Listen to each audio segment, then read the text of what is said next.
Chapter 2 The Marvellous Plan. George sat himself down at the table in the kitchen. He was shaking a little. Oh, how he hated Grandma! He really hated that horrid old witchy woman, and all of a sudden he had a tremendous urge to do something about her. Something whopping. Something absolutely terrific. A real shocker. A sort of explosion. He wanted to blow away the witchy smell that hung about her in the next room. He may have been only 8 years old, but he was a brave little boy.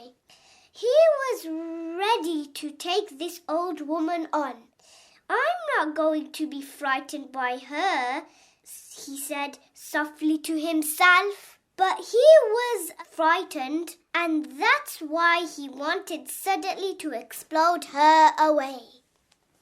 Well, not quite away, but he did want to shake the old woman up a bit. Very well then, what should it be, this whopping, terrific, exploding shocker for Grandma?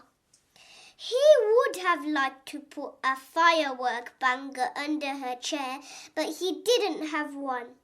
He would have liked to put a long green snake down the back of her dress, but he didn't have a long green snake. Okay guys, so here's a picture for you to see.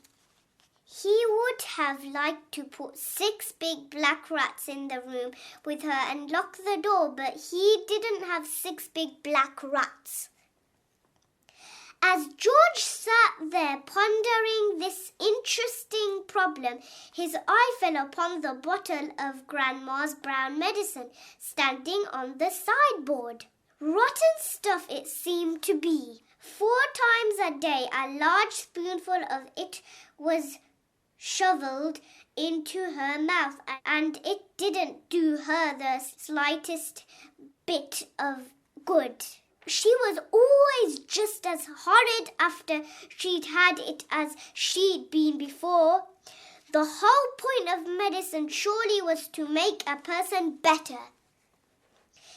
If it didn't do that, then it was quite useless. So-ho! thought George suddenly. Aha! Ho-hum! I know exactly what I'll do. I shall make her a new medicine, one that is so strong and so fierce and so fantastic it will either cure her completely or blow off the top of her head. I'll make her a magic medicine, a medicine no doctor in the world has ever made before.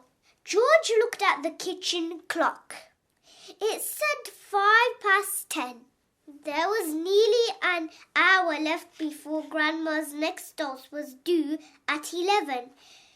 Here we go then, cried George, jumping up from the table. A magic medicine it shall be. So give me a bug and a jumping flea, give me 2 snails and a lizard's 3, and a slimy squiggler from the sea, and the poisonous sting of a bumblebee, and the juice from the fruit of the jujube tree, and the powdered bone of a wombat's knee, and 100 other things as well, each with a rather nasty smell. I'll stir them up, I'll boil them long, a mixture tough, a mixture strong. And then, hey-ho, and down it goes, a nice big spoonful. Hold your nose.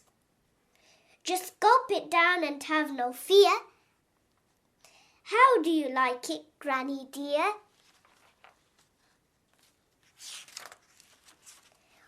Will she go pop? Will she explode?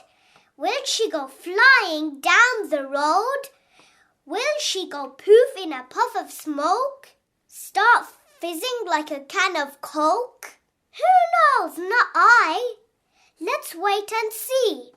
I'm glad it's neither you nor me. Oh, Grandma, if you only knew what I have got in store for you.